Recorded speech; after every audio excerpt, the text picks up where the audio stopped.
5 días después de mi cesárea de emergencia, mi esposo subió a su madre a nuestro SUV de lujo y me arrojó el pasaje de autobús en la mano, mientras yo apenas podía caminar fuera del hospital sosteniendo a nuestro hijo recién nacido.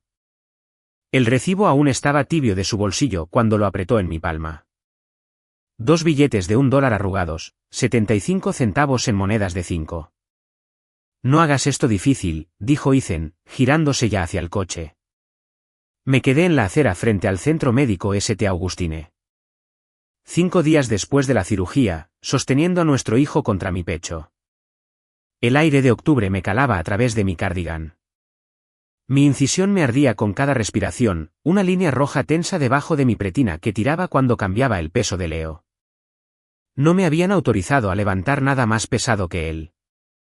Tampoco me habían autorizado a estar de pie tanto tiempo.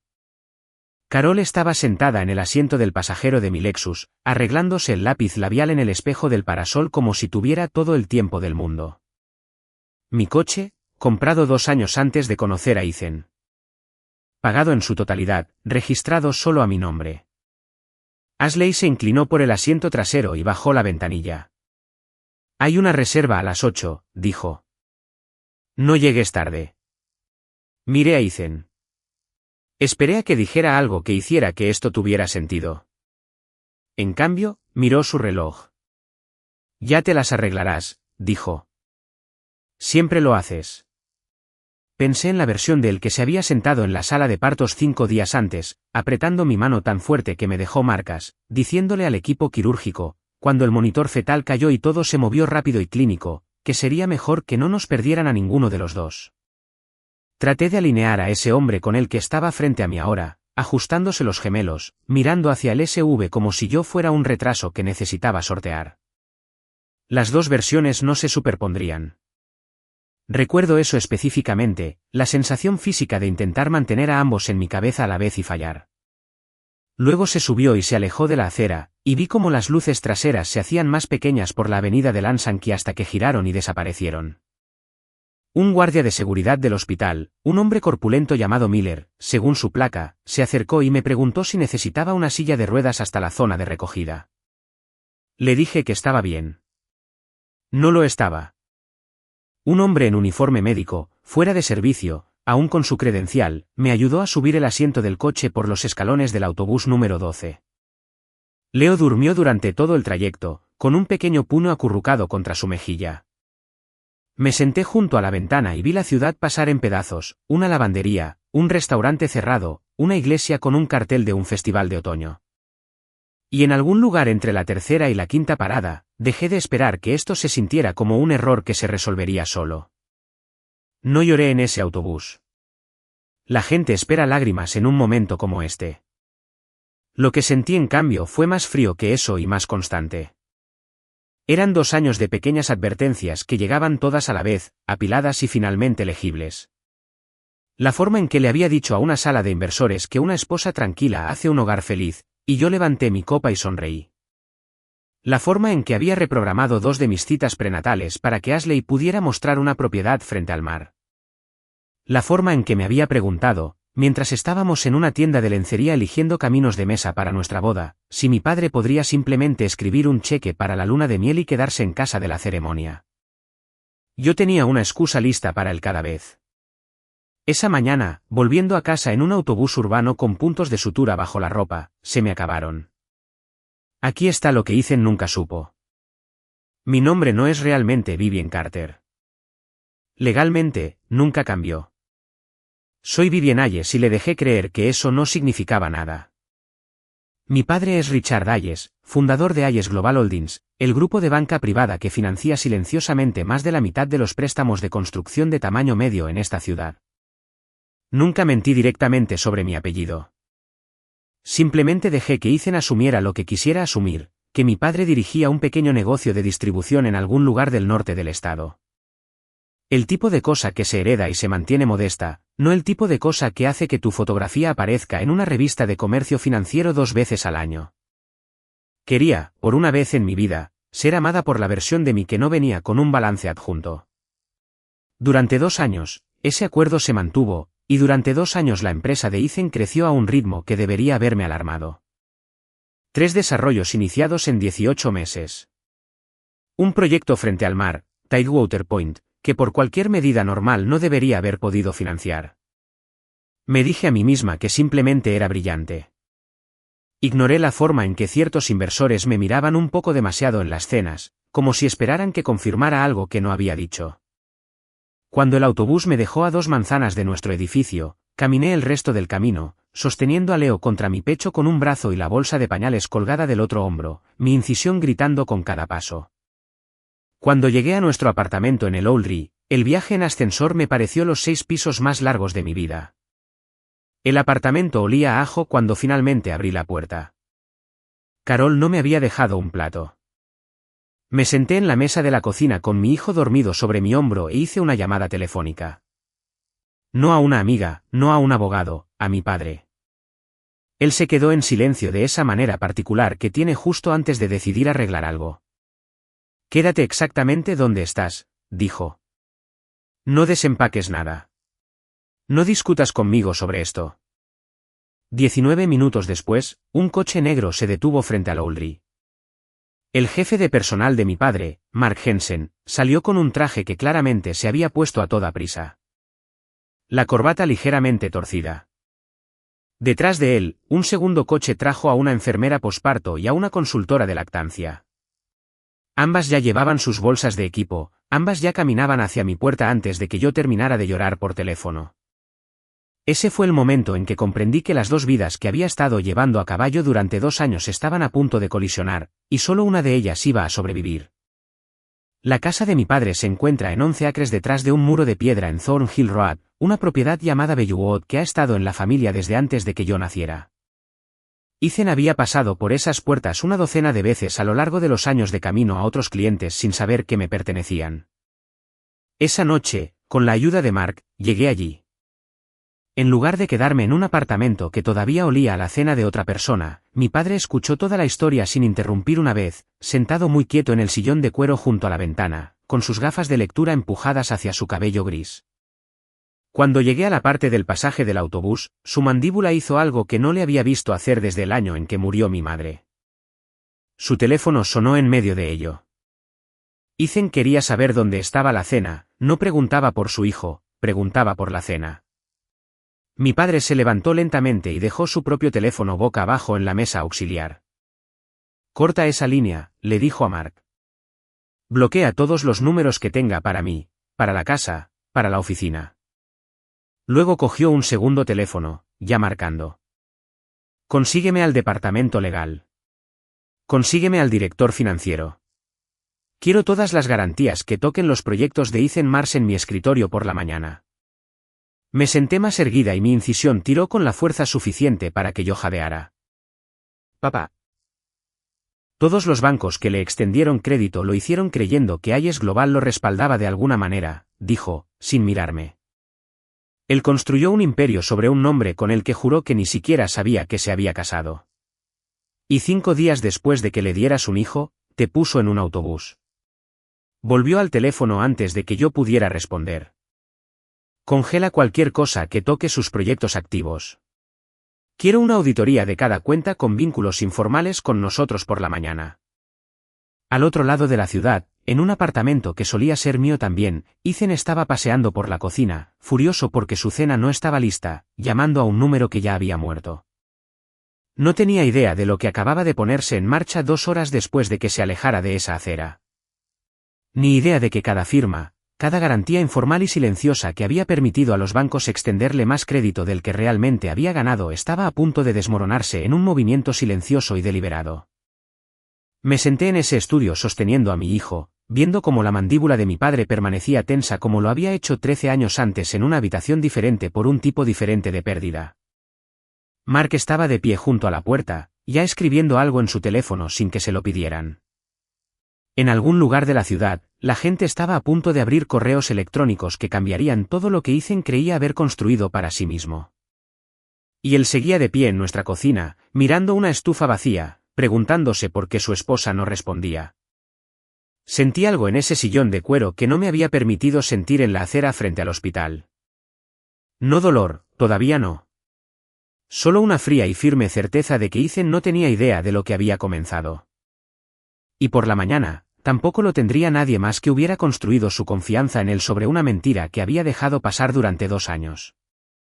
Para entender cómo llegamos a esa acera, hay que remontarse 3 años a una gala de primavera para un ala de hospital infantil que a ninguno de los dos nos importaba particularmente. Pero ambos teníamos razones para asistir. Yo tenía 29 años, trabajaba bajo el nombre de Vivian Carter como consultora de planificación urbana, el tipo de trabajo que me permitía sentarme en salas con promotores y funcionarios de la ciudad sin que nadie asumiera que tenía dinero propio.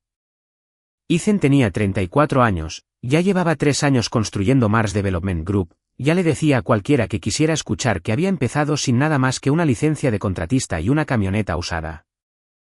Esa parte, al menos, era cierta. Había empezado sin nada.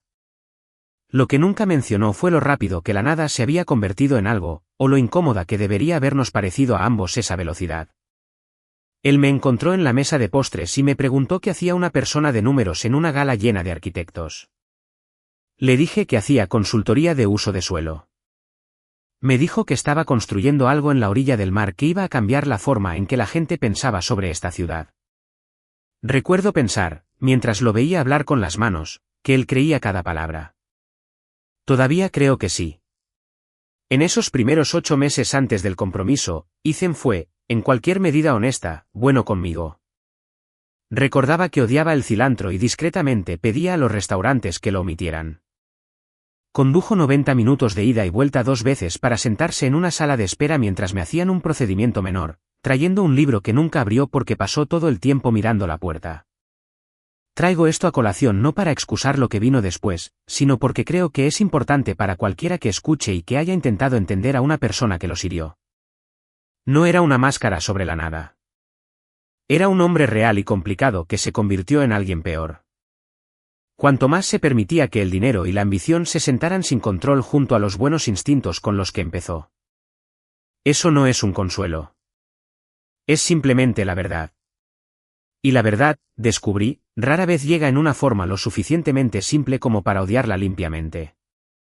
Nos comprometimos en 8 meses, nos casamos en 18.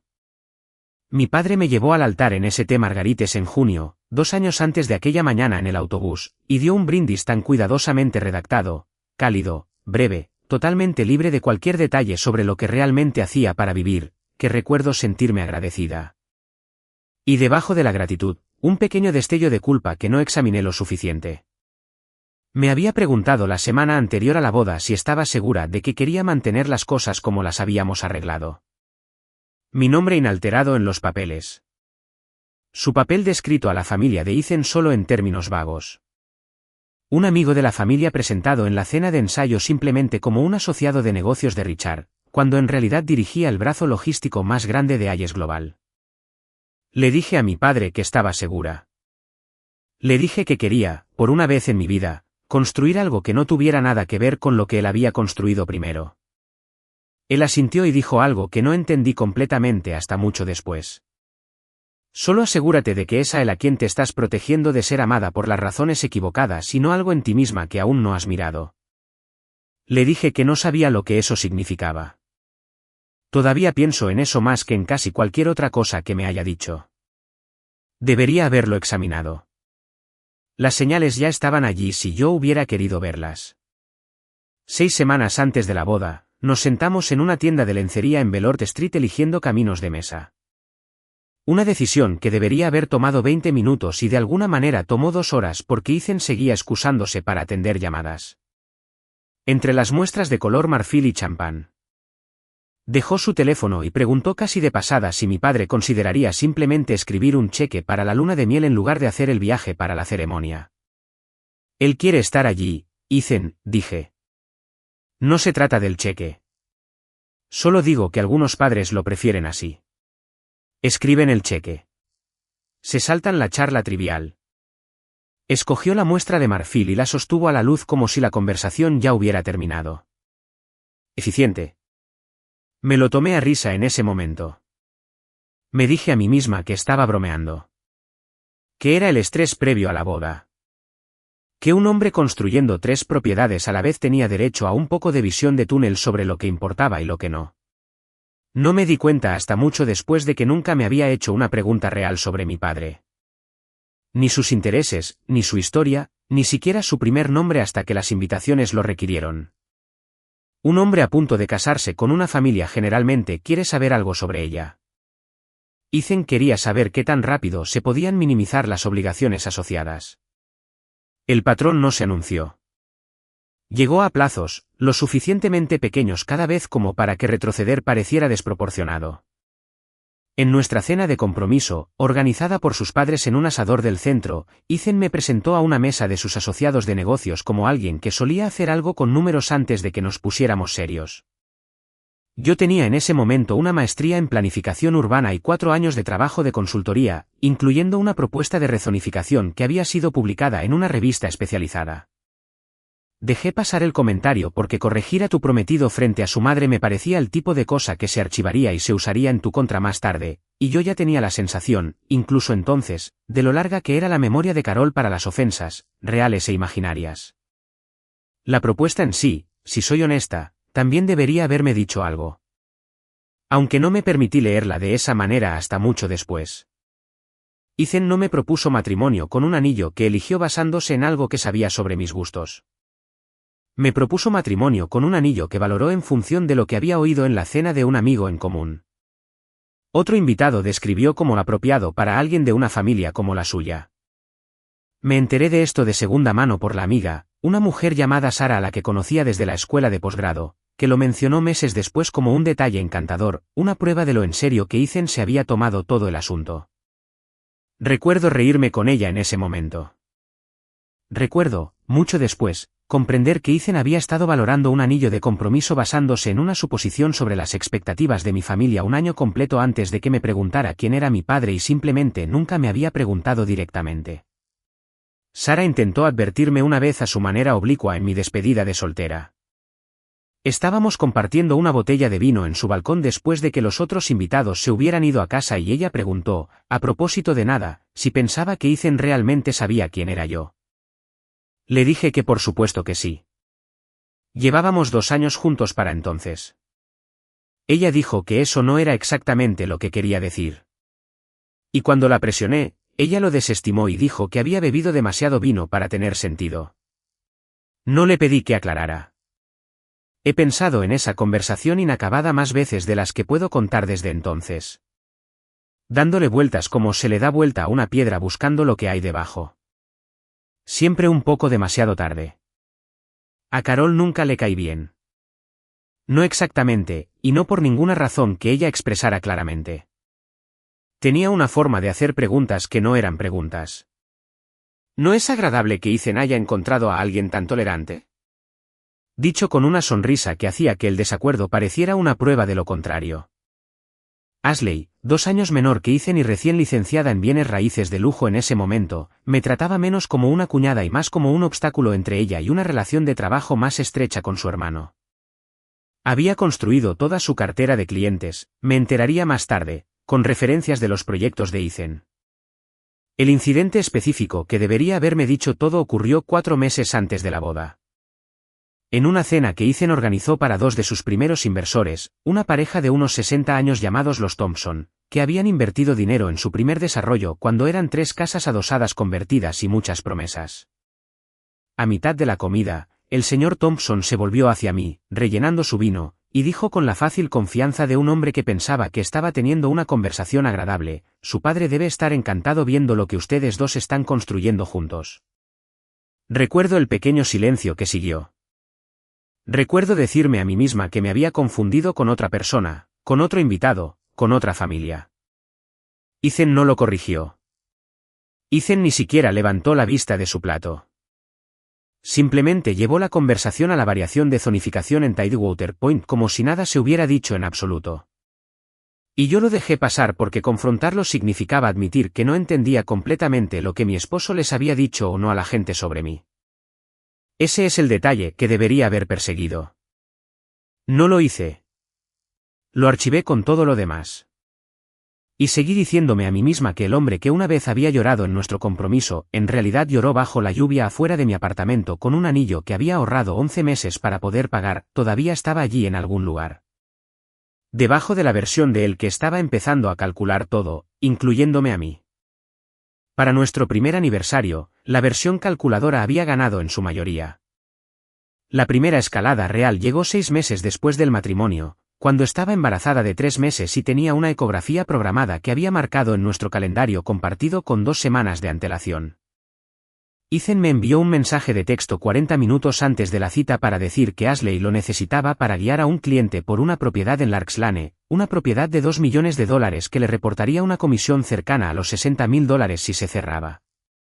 Fui sola a la ecografía. Me dije a mí misma que comisiones como esa no aparecían a menudo y que la familia ayuda a la familia. Y que podría describirle la imagen granulada en blanco y negro más tarde durante la cena, lo cual hice. Y él asintió y dijo, eso es genial, cariño, mientras miraba una hoja de cálculo en su teléfono. Me dije a mí misma que era razonable. Quiero ser honesta al respecto. Lo hice razonable en mi propia cabeza, como se hace cuando la alternativa es admitir que no estás segura de que tu matrimonio pueda sobrevivir a una conversación honesta al respecto. La segunda escalada fue sobre dinero, y vino envuelta en una lógica que, en la superficie, sonaba responsable. Yo tenía mis propios ahorros, un poco más de $400,000. La mayor parte de una década de trabajo de consultoría y una modesta herencia de mi madre. Nada de ello tocado por algo relacionado con la empresa de mi padre. 8 meses después del matrimonio, sugerí que usáramos parte de ello como pago inicial para una casa en lugar de seguir alquilando nuestro apartamento de 2 habitaciones en el Oldrie por $6,000 al mes. Ethan dijo que no inmediatamente antes de que yo terminara la frase. Deberíamos mantener nuestras finanzas limpias mientras el negocio está escalando, dijo. Mezclar fondos en este momento crea exposición. Mi abogado ha sido bastante claro al respecto. Le pregunté qué abogado. Él dijo que no importaba y que si podía confiar en él en esto. Dije que estaba bien. No volví a preguntar durante otro año. Y cuando lo hice, la respuesta fue la misma. Dicha con un poco más de nerviosismo. Como si la pregunta misma fuera una pequeña traición al plan que estaba ejecutando.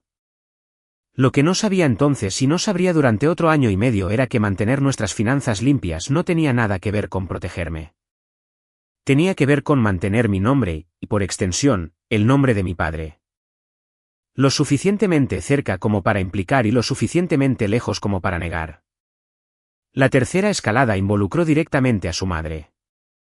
Y es la que todavía me provoca una opresión en el pecho cuando pienso en ella, porque fue la primera vez que comprendí que Carol no era una irritación de fondo.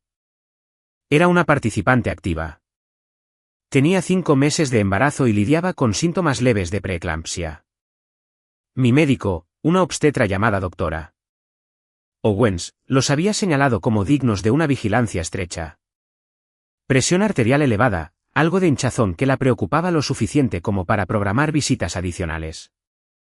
Carol llamó una tarde mientras yo descansaba por orden del médico y me dijo, con el tono de alguien que transmitía sabiduría muy trabajada, que yo estaba haciendo que un embarazo muy normal sonara más dramático de lo que necesitaba ser y que Ethan ya tenía suficiente estrés por el negocio sin que yo le añadiera preocupaciones.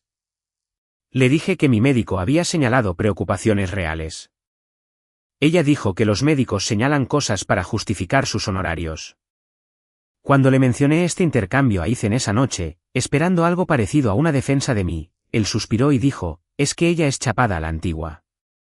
No quiere decir nada con eso, y luego, casi como una idea tardía, pero intenta no preocuparla. Ella está lidiando con mucho por su próxima operación de rodilla. La operación de rodilla de su madre, programada y electiva, se convirtió en una razón para suavizar mis propias preocupaciones médicas. Recuerdo haberme quedado sentada con esa frase durante mucho tiempo después de que él se durmiera, dándole vueltas, tratando de encontrar la versión que no fuera lo que evidentemente era. La cuarta escalada fue más pequeña y más grande al mismo tiempo.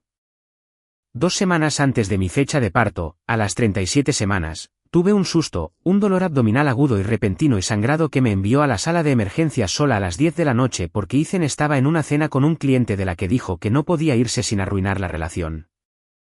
¿La doctora? Owens me hizo pruebas, no encontró nada agudo, me dijo que descansara y vigilara.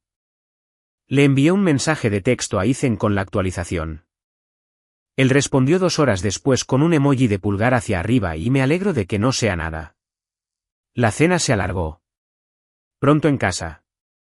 Cuando llegó a casa, cerca de la medianoche, Carol estaba con él. Aparentemente se había unido a la cena en algún momento y su primer comentario al enterarse de lo sucedido fue, «¿Ves? A esto me refiero. ¿Lo asustaste por nada?» Estaba sangrando, Carol, dije desde el sofá donde seguía sentada con una manta sobre las piernas, exhausta de una manera que iba más allá del sueño. El sangrado no es sangrado, dijo con la autoridad plana de alguien que había tenido 3 hijos 40 años antes y consideraba el tema zanjado. Tuve cosas peores que eso con Ashley, y terminé de poner la mesa. Ethan no la corrigió. Me besó la frente, me dijo que durmiera un poco y fue a prepararse un plato de sobras mientras su madre se sentaba en la mesa de nuestra cocina, describiendo sus propios embarazos, como si la comparación fuera una forma de consuelo. Recuerdo haberme quedado despierta después, reviviendo el momento en la sala de emergencias cuando la doctora Owens me había preguntado suavemente si tenía a alguien que pudiera venir a sentarse conmigo y yo había dicho que sí por costumbre antes de darme cuenta de que no estaba del todo segura de que fuera cierto. Quiero ser clara en algo porque es importante para cómo se desarrolló el resto de esto. Cada uno de estos momentos, tomados de forma aislada, era soportable, incluso razonable si uno entrecerraba los ojos. Una cita perdida por una gran comisión. Un límite financiero explicado como prudencia. Las opiniones anticuadas de una suegra. Una sola visita al hospital perdida durante un periodo de mucho trabajo. Respondí a cada uno de ellos de la forma en que me imagino que lo haría la mayoría de la gente. Con titubeos, con el beneficio de la duda, con la contabilidad silenciosa que se hace en un matrimonio donde se lleva la cuenta sin admitirse a sí misma que se está llevando la cuenta. Lo que ninguno de nosotros, ni yo, ni Ethan, ni siquiera Carol, sospecho, entendió completamente en ese momento fue cuánto de todo ello ya descansaba sobre una base que Ethan había construido sin mí. Había un sexto patrón corriendo por debajo de todo, más silencioso que los otros. Y tenía que ver con a quién me permitían seguir hablando. Alrededor del comienzo de mi segundo trimestre, Ethan comenzó a encontrar pequeñas razones, con un sonido razonable, por las que mis cenas regulares con mi amiga deberían posponerse o reducirse o simplemente no suceder esa semana. Estás agotada. Deberías estar descansando, no conduciendo por toda la ciudad para beber vino que ni siquiera puedes beber. No se equivocaba con el vino. Rara vez se equivocaba técnicamente en algo, lo que era parte de lo que hacía tan difícil nombrarlo. Mis llamadas con una antigua compañera de universidad, Chloe, que se había mudado a Chicago y llamaba cada 2 domingos, comenzaron a ser interrumpidas por Ethan que necesitaba ayuda con algo urgente en la habitación de al lado, algo que generalmente podría haber esperado. A mi propio padre lo vi quizás 6 veces en los 2 años de mi matrimonio. Siempre brevemente, siempre con Ethan dirigiendo la conversación hacia el tema menos personal disponible. No hagamos que las cosas giren en torno al dinero esta noche, dijo una vez antes de una cena en la que mi padre no había mencionado el dinero en absoluto. Y recuerdo pensar que era considerado de su parte querer protegerme de ese tipo de conversación. Ahora entiendo que no me estaba protegiendo de nada. Estaba gestionando las 2 mitades de su vida con tanto cuidado que necesitaba mantenerlas separadas. La presencia real de mi padre era demasiado peligrosa para la historia que les estaba contando a todos los demás. El control financiero corrió a la par, menos dramático que una sola confrontación, pero implacable en su acumulación. Ethan tenía las contraseñas de nuestra cuenta corriente conjunta y de las 2 tarjetas de crédito a nombre de ambos. Y aunque yo tenía acceso sobre el papel, noté que, al cabo de un año, las compras grandes con esas tarjetas requerían lo que él llamaba solo una verificación previa para que estemos en la misma página. Una cortesía que nunca extendió en la otra dirección. Cuando pregunté 6 semanas antes de mi fecha de parto sobre la creación de un fondo modesto a nombre de Leo con mis propios ahorros separados, Ethan sugirió en cambio que lo canalizara a través del negocio para una mayor eficiencia fiscal. Una sugerencia que Michael más tarde me diría que nunca había tenido sentido de la forma en que Ethan la describió y que principalmente había servido para mantener más de mi dinero circulando en algún lugar donde Ethan pudiera verlo. La quinta cosa, la que solo tendría sentido en retrospectiva, ocurrió en una cena para los prestamistas principales de Tidewater Point 11 semanas antes del nacimiento de Leo. Fue una reunión más pequeña que la cena de los Thompson, 6 personas en un salón privado de un restaurante del centro. El tipo de evento donde los negocios se impulsan discretamente con vino antes de que nadie firme nada. Tenía 7 meses de embarazo, estaba cansada, llevaba un vestido azul marino que ya no me quedaba del todo bien, sentada junto a un ejecutivo bancario llamado David Stone de Coastal Trust, uno de los principales prestamistas del proyecto. En algún momento entre el aperitivo y el plato principal, Stone se inclinó hacia mí y dijo con el tono relajado de un hombre que entabla una conversación que asume es inofensiva: es tranquilizador para nosotros, sinceramente. Tener el nombre Hayes informalmente en el panorama le da a todo el proyecto un perfil de riesgo diferente. Le pregunté qué quería decir. Él pareció brevemente confundido, como si esperara que yo ya lo supiera, y dijo algo vago sobre la alineación familiar que se mencionaba en un paquete de materiales inicial antes de que Ethan apareciera a mi lado con una copa de vino fresca y desviara la conversación hacia los permisos de la Marina, con una fluidez como si lo hubiera hecho 100 veces. Le pregunté a Ethan sobre ello en el coche de vuelta a casa. Mantuvo los ojos en la carretera, las manos sueltas sobre el volante, la voz perfectamente uniforme. Stone ha tomado 2 copas de más en cada cena en la que he estado con él, dijo. Probablemente te confundió con otra persona. Otra familia, otro trato. Ese hombre apenas recuerda su propia cartera la mitad del tiempo. Lo dijo de forma bastante específica, Ethan. El nombre Hayes. Probablemente hay un Hayes en su libro de negocios. No es exactamente un nombre raro. Se inclinó y me apretó la rodilla. Breve y practicado. Tienes 7 meses de embarazo y estás agotada. No te pases todo el viaje de vuelta pensando en algo que un banquero ebrio murmuró en la cena. Lo dijo con tanta confianza que le creí, o me dije a mí misma que lo hice. Y archivé el comentario de David Stone en el mismo lugar donde había archivado el del señor Thompson 2 años antes en esa primera cena de inversores. 2 puntos de datos, me dije a mí misma, no son un patrón. Es una coincidencia. Quiero ser honesta en que alguna parte de mí, incluso entonces, notó lo rápido y suavemente que tenía esa respuesta lista. La forma en que solo tienes una respuesta lista tan rápido para una pregunta que ya has ensayado. Todavía no entendía que había mantenido, sin quererlo, un pequeño y cuidadoso registro de cada momento en que alguien fuera del matrimonio parecía saber algo sobre mi padre que Ethan afirmaba no saber. No lo entendí hasta la noche en que me senté en el estudio de mi padre sosteniendo a Leo y Mark Hensen entró con un paquete impreso que sacó de un viejo archivo de relaciones con inversores. Un documento que el equipo financiero de Tidewater Point había distribuido a los prestamistas 18 meses antes, cuando el proyecto estaba recaudando capital por primera vez. Fue Emily Chen, la asesora general de mi padre, quien lo encontró durante la auditoría nocturna, cruzando referencias de todas las instituciones con exposición informal a Mars Development Group. Lo marcó, lo imprimió y lo llevó a Bellewood antes de las 6 de la mañana porque, según dijo cuando llamó a mi padre, él querría verlo antes de hacer otra llamada telefónica. El documento era un memorando financiero interno, del tipo que se distribuía discretamente a posibles prestamistas para hacer que un proyecto pareciera de menor riesgo de lo que sus números por sí solos sugerirían. En la página 4, bajo una sección titulada Relaciones Estratégicas, había un solo párrafo que describía la alineación informal de Mars Development Group con una destacada familia financiera regional a través del matrimonio del principal, con una nota al pie que hacía referencia a la construcción continua de relaciones que se espera formalicen con el tiempo. Leí esa fecha 3 veces antes de que calara, 11 meses antes de nuestra boda, antes de la tienda de lencería, antes de que David Stone se inclinara hacia mí en esa cena y asumiera que yo ya lo sabía.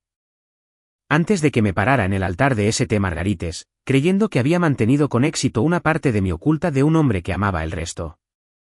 Ethan había sabido quién era mi padre antes de proponerme matrimonio, posiblemente antes de invitarme a cenar por primera vez. Alguien, en algún lugar de su círculo, un prestamista, un corredor, otro promotor con una memoria más larga que la mía, se lo había dicho. Y en lugar de preguntarme al respecto, en lugar de decir el nombre de mi padre ni una sola vez en 3 años de matrimonio, lo había incorporado silenciosamente a su propia historia de financiación.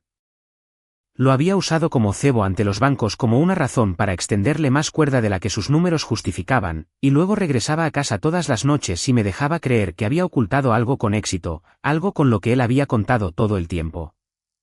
Me senté con Leo dormido contra mi pecho y leí ese párrafo hasta que las palabras dejaron de significar algo. Y entonces comprendí algo que reorganizó cada recuerdo que tenía de los últimos 3 años. Mi cuidadoso secreto no me había protegido de ser amada por las razones equivocadas. Simplemente había significado que nunca descubrí que me estaban amando por ellas en absoluto. Las excusas que había puesto para él, las citas perdidas, las presentaciones despectivas, la negativa a comprar una casa, la voz de su madre siempre de alguna manera más fuerte que la mía en nuestro propio hogar. Nada de eso había sido un hombre bajo presión tomando decisiones imperfectas. Había sido un hombre gestionando un activo. Yo era el activo. Había sido el activo desde una gala de primavera 3 años antes, y había pasado 3 años agradecida de que pareciera amarme a pesar de no saber lo del dinero, cuando la verdad estaba más cerca de lo contrario. Él había amado la idea del dinero en silencio, pacientemente durante 3 años, y simplemente nunca había necesitado decirlo porque yo nunca se lo había pedido. Pensé en la mesa de postres de aquella gala. En la forma en que preguntó qué hacía una persona de números en una sala llena de arquitectos. Y me pregunté por primera vez si esa pregunta había sido alguna vez curiosidad o si había sido el primer movimiento de una conversación mucho más larga que él había estado teniendo consigo mismo todo el tiempo, una conversación a la que nunca me habían invitado. Pensé en cada cena en la que me había reído de un comentario improvisado sobre mi padre. Cada vez que me había dicho a mí misma que 2 coincidencias no hacían un patrón, y comprendí que no había estado protegiendo un secreto de Ethan durante 3 años. Yo había sido la única persona en el matrimonio que todavía creía que existía uno. Mi padre leyó el memorándum de pie junto a la ventana, y al terminar, lo dejó sobre el escritorio con mucho cuidado. La forma en que se deja algo que se intenta no lanzar. Él sabía, dijo. No una pregunta. Él sabía, dije. Mark ya estaba hablando por teléfono con Emily. Se estaban recibiendo otras 2 llamadas. Una de un oficial de cumplimiento de Coastal Trust que aparentemente había visto una versión temprana del mismo memorándum y quería urgentemente entender la relación real de Ayes Global con Tidewater Point antes de la reunión del comité de riesgos del banco del lunes. Mi padre tomó esa llamada de pie, su voz firme y fría de una manera que solo había escuchado un puñado de veces en mi vida. No hay relación, le dijo al hombre claramente. Nunca la hubo. Animó a su comité a revisar cada representación que su banco recibió en este proyecto, volviendo al memorándum de financiación original, y a preguntarse por qué nadie llamó para confirmarlo directamente conmigo. Colgó y me miró. Esto se va a mover rápido ahora, dijo. Más rápido de lo que creo que estás lista. Necesito que me digas si quieres estar allí cuando suceda, o si quieres quedarte aquí con tu hijo y dejar que suceda sin ti. Pensé en la acera frente al hospital. Pensé en el pasaje del autobús que todavía estaba en el bolsillo de mi abrigo donde nunca se me había ocurrido sacarlo. Quiero estar allí, dije. La oportunidad llegó 4 días después en una reunión que Ethan había estado planeando durante meses. Una recepción para la primera piedra de la segunda fase de Tidewater Point, celebrada en el vestíbulo inacabado de la primera torre. 60 invitados, catering, un pequeño escenario con un podio, la mitad de la comunidad bancaria y de desarrollo de la ciudad en una misma sala. Ethan me había llamado 11 veces durante esos 4 días. No había contestado ni una sola vez. Carol había dejado 3 mensajes de voz, cada uno con un matiz ligeramente diferente de la misma acusación, que estaba siendo cruel, que estaba castigando a un buen hombre por las hormonas posparto, que una verdadera esposa no le haría esto al negocio de su marido en un momento tan crítico. Entré en esa recepción del brazo de mi padre, 8 días después de una cirugía mayor, con un vestido negro que me habían arreglado esa mañana para que quedara por encima de mi incisión en proceso de curación. Mark caminaba 2 pasos detrás de nosotros. Emily Chen ya estaba dentro, habiendo llegado 20 minutos antes con 2 asociados y una carpeta que, en menos de 1 hora, sería entregada personalmente a todos los prestamistas senior de la sala. Ethan me vio al otro lado del vestíbulo, a mitad de frase, a mitad de brindis, con la copa de champán levantada, y observé el momento exacto en que su rostro intentó procesar a mi padre de pie junto a mí en público en su evento por primera vez en 3 años de matrimonio. Vi bien, dijo, dejando la copa demasiado rápido, parte del líquido derramándose en su mano. No sabía que venías. Deberías estar descansando. Ni siquiera deberías estar. Quería ver la habitación que construiste sobre esto, dije. Él intentó sonreír para el público. Todos, esta es mi esposa, Vivien, y su padre, Richard. Y luego se detuvo porque comprendió, al observar el rostro de mi padre, que la presentación que había estado implicando silenciosamente a los banqueros durante 3 años estaba a punto de convertirse en algo cuya forma ya no podía controlar. Mi padre no levantó la voz. Nunca lo hace. Señor Mars, dijo, creo que varias personas en esta sala han estado operando bajo la impresión de que mi empresa tiene alguna relación formal con su proyecto. Me gustaría aclarar eso públicamente, ya que parece que nunca se aclaró en privado. La sala se quedó en silencio de la manera específica en que una sala se queda en silencio cuando todos en ella comprenden de repente que están presenciando algo de lo que hablarán durante semanas. Nunca ha habido ninguna relación financiera entre Ayes Global Holdings y Mars Development Group, continuó mi padre. Tampoco ha habido una informal. Mi hija conservó su propio nombre por razones que no tenían nada que ver con ocultarle dinero a su marido y sí con un temor muy razonable a esto mismo. El señor Mars, resulta, sabía quién era ella hace 3 años y decidió construir un negocio sobre la implicación de mi apoyo en lugar del hecho. David Stone, de pie cerca de la barra con una bebida que había dejado de beber, parecía un hombre haciendo cálculos rápidos en su cabeza. No era el único. El rostro de Ethan había adquirido el particular gris de un hombre que observa cómo una estructura que había pasado años reforzando se desmorona desde dentro. Eso no es Vivien. Diles que eso no fue lo que pasó. Diles. Leí el memorándum, Ethan. Mi voz salió más firme de lo que esperaba. El de 18 meses antes de que nos casáramos. El que menciona nuestra alineación familiar antes incluso de que me hubieras propuesto matrimonio. ¿Puedo explicar eso? Sé que crees que puedes, dije. Llevas 3 años explicándome cosas. Ya no soy tu público. Carol se abrió paso entre la pequeña multitud que se había reunido, con el rostro enrojecido por la furia particular de una mujer que veía a su hijo expuesto frente a personas cuyas opiniones le importaban. Ingrata. Después de todo lo que esta familia ha hecho por ti, lo humillarías así frente a sus colegas. La miré y algo en mí que había pasado 2 años absorbiendo sus comentarios finalmente, silenciosamente dejó de absorberlos.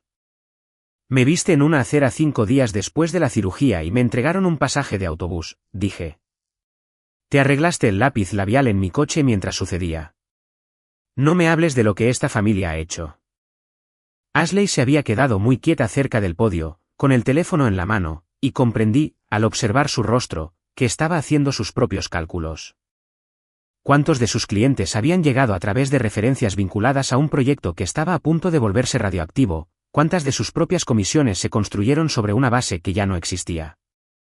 Resultaría que había construido casi 1/3 de su cartera con presentaciones que se remontaban a Tidewater Point de una forma u otra. Compradores que habían confiado en el proyecto porque habían confiado en la historia que Ethan había construido debajo de él. En los meses siguientes, 3 de sus mayores clientes trasladaron discretamente su negocio a otro lugar. Uno de ellos, un promotor que le dijo claramente. Durante un almuerzo, ella le describió más tarde a Carol en un mensaje de voz que no se suponía que yo escuchara, pero lo hice, que no necesitaba el dolor de cabeza de estar asociado con el nombre Mars en ese momento. Ella mantuvo su licencia. Ella siguió trabajando. Pero el fácil impulso que había aprovechado durante 2 años a rebufo de su hermano había desaparecido. Y no creo que ella nos perdonara nunca del todo a ninguno de los dos por eso. Aunque ninguno de nosotros había construido los faldones en primer lugar. Necesito que todos escuchen una cosa claramente, dije, y me obligué a decirlo lentamente porque quería que nadie en esa sala pudiera afirmar más tarde que había malinterpretado. Ya no soy la socia silenciosa en la historia de esta familia. Nunca fui una para empezar. Simplemente fui discreta. Hay una diferencia, y me costó 5 días posparto en un autobús público aprenderla. Michael estaba de pie en la parte trasera de la sala, cerca de la barra, y lo vi dejar su bebida sin tocar justo en el momento en que mi padre dijo la palabra nota al pie. Él tampoco dijo nada. No entonces, pero me miró una vez brevemente y asintió levemente, lo que se sintió menos como un acuerdo y más como un hombre que veía una versión de los hechos que finalmente coincidía con algo que había sospechado durante un tiempo y nunca había tenido pruebas para decirlo en voz alta. Ethan lo intentó una vez más, bajando la voz como si eso lo hiciera privado en una sala de 60 personas que deliberadamente fingían no escuchar. Vip, por favor, podemos hablar de esto en casa. No aquí, no así, delante de todos. No me concediste esa cortesía en una acera frente a un hospital, dije. No te la debo en un vestíbulo. Entré en pánico ese día. Mi madre necesitaba un viaje. ¿La reserva? ¿Tenías una reserva para tu madre? Dije. Tenía puntos. Hiciste los cálculos y yo perdí. Moví a Leo ligeramente contra mi hombro, aunque él no estaba allí. Mi padre había insistido en que se quedara en Bellewaerde con la enfermera esa noche, una decisión por la que estuve agradecida en ese preciso momento. No me interesa volver a litigar quién entró en pánico. Leí el memorándum, Ethan, 18 meses antes de la boda. Sabías quién era yo antes incluso de preguntarme qué quería para mi cumpleaños ese primer año. Todo lo demás fue un plan de negocios con una boda adjunta. Eso no es justo. No, asentí. No lo es. Ninguno de los últimos 3 años lo fue. Ethan no dijo nada más después de eso. No le quedaba nada por decir que no lo empeorara. Y por primera vez en 3 años, lo vi comprender eso en tiempo real, de pie en el vestíbulo a medio terminar de un edificio que no iba a terminar, frente a las mismas personas cuya buena opinión había pasado años orquestando en silencio. El desmoronamiento, una vez que comenzó, se movió más rápido de lo que incluso mi padre había predicho. El comité de riesgos de Coastal Trust se reunió ese lunes y, según Emily, pasó la mayor parte de la sesión revisando cada declaración que Mars Development Group había hecho sobre sus relaciones financieras, volviendo al lanzamiento original de Tidewater Point. Para el miércoles, 2 de los 4 prestamistas principales del proyecto habían emitido solicitudes formales de documentación de garantía actualizada. Una frase educada que Emily me tradujo como «se están preparando para cobrar los préstamos».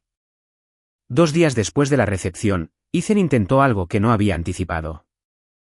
Llamó directamente a mi padre, no para disculparse, sino para proponer lo que él enmarcó como una solución, una relación de asesoramiento formal entre AES Global y Mars Development Group, retroactiva, que permitiría a ambas partes corregir el registro limpiamente sin desencadenar el tipo de escrutinio que ya se dirigía hacia el desde Coastal Trust.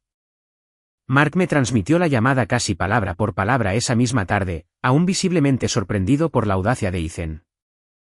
Mi padre había dejado que Ethan terminara toda su propuesta, según Mark, y luego solo dijo, «Me estás pidiendo que haga verdad algo que construiste sobre la falsedad.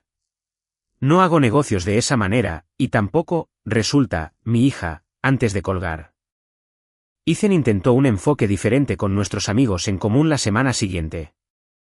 Llamó a Sarah y le contó una versión de los hechos en la que yo había utilizado el dinero de mi padre para avergonzarlo públicamente por lo que describió como un malentendido que involucraba un documento de marketing que él no había escrito personalmente. Sarah, para su crédito, me llamó la misma noche para contarme exactamente lo que había dicho y para decirme que no le había creído ni una palabra. No después de la conversación en el balcón que ella nunca había explicado del todo.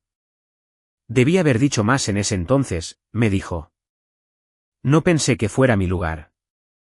Pienso mucho en eso ahora. Michael Reed, socio de negocios de Ethan desde hace mucho tiempo y la única persona en su órbita que siempre me había parecido tolerable, me llamó directamente 9 días después de la recepción. Casi no contesté. Me alegro de haberlo hecho. Necesito que sepas que no lo sabía, dijo antes de que yo dijera más que un hola, sobre el memorándum, el lenguaje que contenía. Firmé los paquetes de financiación que Ethan manejó personalmente para el lado de las relaciones con inversores. Confié en él con esa parte. He estado revisando todo desde el lunes, y me siento como un idiota. Le creí, principalmente porque Michael había pasado 3 años siendo la única persona en la vida empresarial de Ethan que me había tratado como alguien con un cerebro funcional en lugar de un accesorio que debía ser gestionado. Durante las semanas siguientes, se convirtió en una fuente de contexto improbable y útil. No desleal, exactamente, pero honesto de una manera que Ethan nunca había logrado ser con ninguno de nosotros. Me contó cosas que yo no sabía. Que Ethan había estado pidiendo préstamos en silencio contra futuros ingresos de proyectos para cubrir déficits en un desarrollo anterior que se había excedido en el presupuesto en casi $2 millones. Que el lenguaje de alineación familiar informal en el memorándum había sido una adición del propio Ethan, insertada después de una reunión con un corredor que había mencionado de pasada quién era mi padre. Me preguntó una vez, dijo Michael al principio, si pensaba que importaba que mantuvieras tu propio apellido. Le dije que probablemente significaba que valorabas tu independencia. Se rió y dijo algo como, o significa que tiene algo que vale la pena proteger. No le di mucha importancia en ese momento. Ahora lo pienso de otra manera. La solicitud de divorcio se produjo 3 semanas después de la recepción y sacó a la luz un detalle que había olvidado por completo en el caos de todo lo demás, un acuerdo prenupcial en el que el propio Ethan había insistido antes de la boda, redactado rápidamente. Firmado por ambos con una discusión mínima, que estipulaba que cualquier activo aportado al matrimonio permanecía como propiedad separada. En ese momento, recuerdo haberme sentido un poco dolida de que hubiera querido uno. En retrospectiva, entendí que nunca se había tratado de protegerse de mí. Se había tratado de mantener una línea clara y plausible entre su negocio y cualquier futura implicación que el nombre de mi familia pudiera tener. Una línea que le permitía implicar todo y prometer nada. Ese acuerdo, irónicamente, me protegió por completo. Mis ahorros, mi Lexus, la modesta cartera que mi madre me había dejado. Nada de ello había sido tocado por su negocio, y nada de ello estaba sujeto a división. Lo que sí estaba sujeto a división era más pequeño y desordenado. $18,000 en deudas de tarjetas de crédito conjuntas que él había acumulado cubriendo gastos personales a través de la cuenta de la empresa, un contrato de arrendamiento del apartamento Oldrie del que él quería salir y yo no quería saber nada, y un marco de custodia para Leo que, a las 8 semanas de edad, se reducía principalmente a la logística de horarios y a una coordinadora de crianza designada por el tribunal llamada señora Davis, que nos hablaba a ambos con la voz tranquila y neutral de alguien que claramente había hecho esto miles de veces antes. El abogado de Ethan, un hombre agudo y cansado llamado señor Goldstein, que sospecho que aceptó el caso a regañadientes una vez que comprendió cómo se vería ante un juez. Intentó una vez argumentar que el Lexus debía considerarse un bien matrimonial bajo la teoría de que Ethan había pagado 2 años de registro y seguro del mismo. Emily, que se había ofrecido a revisar el acuerdo en mi nombre como un favor a mi padre, desmanteló ese argumento en un solo correo electrónico con la documentación de compra original adjunta, fechada 14 meses antes de que Ethan y yo nos hubiéramos conocido. El señor Goldstein no volvió a plantearlo. Hubo una lucha más larga por una unidad de almacenamiento llena de muebles del apartamento Oldrie. Una disputa que se prolongó durante 6 semanas por artículos cuyo valor total probablemente era menor que los honorarios legales gastados en discutir sobre ellos. Y comprendí finalmente que los muebles nunca fueron realmente el punto. Ethan necesitaba algo que seguir disputando. Perderlo todo de golpe limpiamente era más difícil para él que perderlo lentamente a pedazos con abogados como público.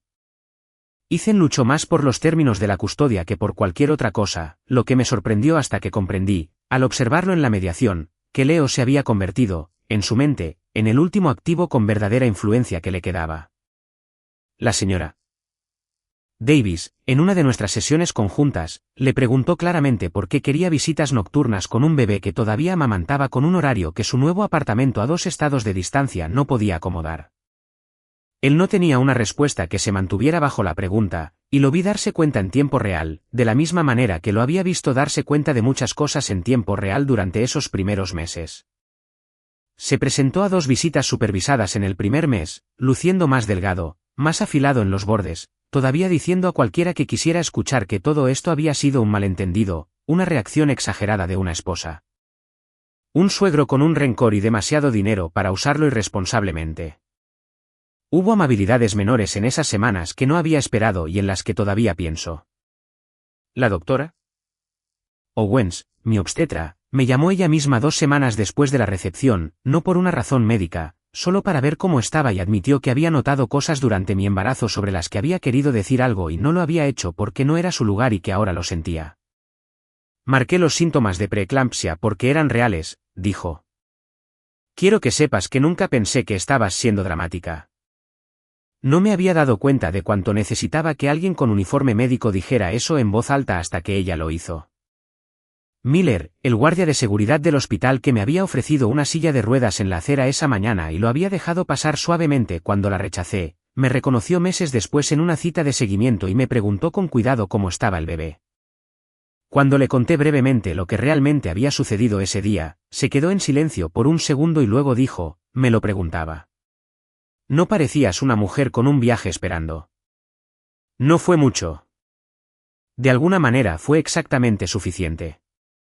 Carol me llamó 2 veces más en ese primer mes. La primera llamada fue otra versión de la misma acusación. La segunda, 3 semanas después, fue diferente, más tranquila, casi apologética, aunque nunca usó la palabra.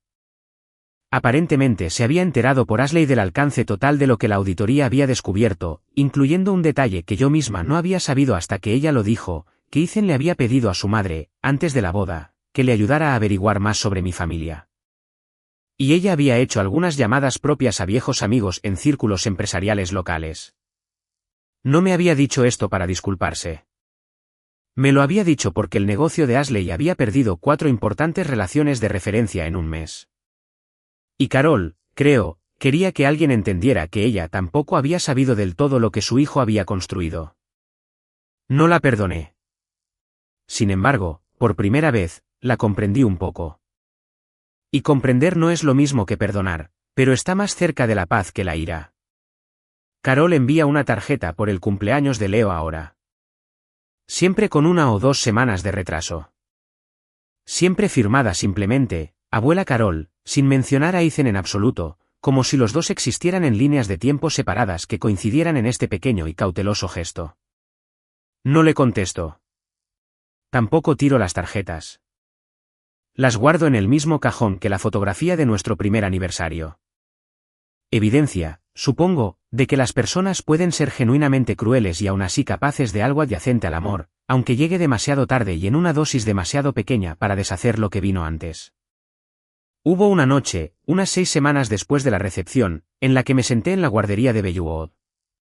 Mi padre había insistido en que Leo y yo nos quedáramos todo el tiempo que necesitáramos, y todo el tiempo que necesitáramos se había convertido en silenciosamente indefinido.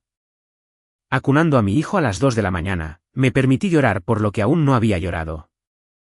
No por Ethan exactamente, sino por la versión de Ethan que había construido en mi cabeza durante 3 años. El que había llorado bajo la lluvia con un anillo por el que había ahorrado 11 meses. El que había elegido creer que todavía estaba allí debajo del Ethan calculador. No creo que esa versión existiera del todo. Creo que necesitaba que existiera porque la alternativa, que había pasado 3 años siendo amada principalmente por un hombre del que había intentado separarme toda mi vida, era algo demasiado solitario para asimilarlo de golpe. Me permití asimilarlo esa noche. Leo dormía contra mi hombro mientras yo lloraba en silencio, como no me había permitido hacerlo en el autobús. Y por la mañana, me sentí, si no más ligera, al menos más honesta.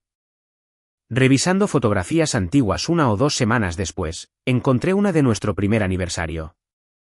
Ethan riendo por algo fuera de cámara, con un brazo alrededor de mí, los dos de pie frente a un pequeño restaurante italiano al que habíamos ido en nuestra primera cita. Recordaba esa noche claramente. Recordaba haber pensado, al volver a casa después, que había encontrado a alguien que hacía que las tardes ordinarias se sintieran como algo a lo que valía la pena prestar atención. Me quedé mucho tiempo con esa fotografía, tratando de decidir si el hombre en ella había existido realmente alguna vez o si simplemente había sido muy buena viendo lo que quería ver. Todavía no tengo una respuesta clara. Creo que la verdad está en algún lugar incómodo en medio. Que era capaz de verdadera calidez en pequeñas dosis, de la misma manera que algunas personas son capaces de verdadera generosidad solo cuando no les cuesta nada, y que yo confundí las dosis con la totalidad de él porque deseaba fervientemente que fuera cierto. Guardé la fotografía en un cajón en lugar de tirarla. Leo preguntará por su padre algún día, en cualquier forma en que los niños hagan esas preguntas. Y yo no quería haber borrado todo rastro del hombre antes de haber descubierto qué iba a decir. Mars Development Group solicitó la reorganización 5 meses después con pasivos que Emily estimó, basándose en los registros públicos, en poco más de $11 millones frente a activos que valían una fracción de eso una vez que desapareció la ventaja de los préstamos informales. Tidewater Point finalmente se vendió con pérdidas a un promotor competidor que terminó la segunda torre bajo un nombre diferente, un nombre sin historia alguna, solo un logotipo y una fecha de lanzamiento, lo que, cuando pasé por allí meses después de camino a una reunión con un cliente, me pareció el final más honesto que el proyecto podría haber tenido. Ethan aceptó un puesto de gestión de adquisiciones en una empresa mediana a 2 estados de distancia, un paso hacia abajo que describió a Michael en una de sus últimas conversaciones como un nuevo comienzo lejos de toda la política de aquí. Michael me contó esto sin mucha simpatía en su voz. Él ya había iniciado su propia pequeña consultoría de desarrollo. 3 de sus primeros 5 clientes fueron referidos discretamente por personas que una vez confiaron en Ethan y ahora confiaban en él. No voy a fingir que el último año ha sido sencillo. La logística de custodia con un hombre a 2 estados de distancia es un agotamiento particular. Coordinada a través de la señora Davis y una aplicación de calendario compartida que ocasionalmente se retrasa un día. Ha habido videollamadas perdidas, visitas reprogramadas, una fiesta de cumpleaños a la que Ethan llegó 40 minutos tarde con un regalo claramente comprado en un aeropuerto. Leo no sabe nada de esto todavía. Algún día, en una versión apropiada para su edad, probablemente lo sabrá. Y he pensado más de una vez en cómo se lo contaré, y todavía no lo sé del todo. Lo que sí sé es lo que he construido en el año transcurrido. Volví a la consultoría, esta vez bajo mi propio nombre completo. Sin medias tintas, sin omisiones silenciosas en los documentos del cliente. Estoy trabajando con la ciudad en una iniciativa de viviendas de ingresos mixtos que no tiene nada que ver con la empresa de mi padre y sí con el tipo de trabajo en el que realmente creo. Compré una casa, con mi propio dinero, mi propio nombre en la escritura. Sin el permiso de nadie. A 6 manzanas de Bellewood. Lo suficientemente cerca como para que Leo pueda estar en casa de su abuelo en 10 minutos en coche. Lo suficientemente lejos como para que sea inconfundiblemente mía. Todavía pienso en aquella acera a veces. No a menudo, pero en días específicos, el cumpleaños de Leo sobre todo, y el aniversario de una boda que ya no reconozco como el comienzo de algo que valga la pena conmemorar. Pienso en los billetes de $2 y los 75 centavos en monedas de 5 y en lo pequeña que es la cantidad de dinero que se necesita para decirle a alguien exactamente lo que valen para ti si eres lo suficientemente descuidado como para entregarlo a plena luz del día. Leo tiene 14 meses ahora. Tiene los ojos de mi madre, según mi padre, que lo dice cada vez que nos visita como si fuera información nueva y no algo que me ha dicho una docena de veces. Dice papá para mi padre antes de decir muchas otras cosas, lo que se siente, de una manera pequeña y privada, como una especie de corrección que el universo nos debía. Conoce la cara de Ethan por las videollamadas y las visitas supervisadas ocasionales y lo llama por su primer nombre en lugar de cualquier variante de papá. Un hábito que nadie le enseñó y que nadie ha corregido porque ninguno de nosotros sabe muy bien cómo hacerlo. Mi trabajo con la ciudad cerró su primera fase de financiación en primavera. 140 unidades asequibles a poca distancia de una línea de tránsito que solía ser un viaje de 2 autobuses para las familias que viven allí. Pienso a veces en la mujer del autobús número 12, 5 días después del parto. Y me pregunto si reconocería a la persona que hace este trabajo ahora o si simplemente se sentiría aliviada de que la historia terminara en un lugar al que valía la pena llegar. Sara viene la mayoría de los domingos. Michael se pasa más de lo que cualquiera de nosotros probablemente esperaba cuando esto empezó. Generalmente con alguna pequeña actualización sobre un cliente, o más a menudo últimamente, sin ninguna razón en particular. Mi padre mima a Leo de maneras que he decidido no combatir porque entiendo ahora, de una forma que no lo hacía de niña. Cuanto de ese mimo es en realidad un hombre que intenta estar presente para algo cuya forma no puede deshacer, un matrimonio que vio suceder sin que se le permitiera opinar. Aquí está lo que me gustaría que cualquiera que escuche esto entendiera. No cuento esta historia porque termina en triunfo, aunque supongo que, según la mayoría de las medidas, sí lo hace. La cuento porque durante 3 años confundí ser tolerada con ser amada. Y quiero ser honesta en que una parte de mí todavía echa de menos al hombre con el que creí haberme casado, aun sabiendo ahora que nunca fue del todo real. Esa es la tristeza debajo del final. La parte que no se resuelve tan limpiamente como las auditorías bancarias y los expedientes legales. Se perdió algo que yo había querido genuinamente conservar. No puedo fingir lo contrario solo porque el resto funcionó.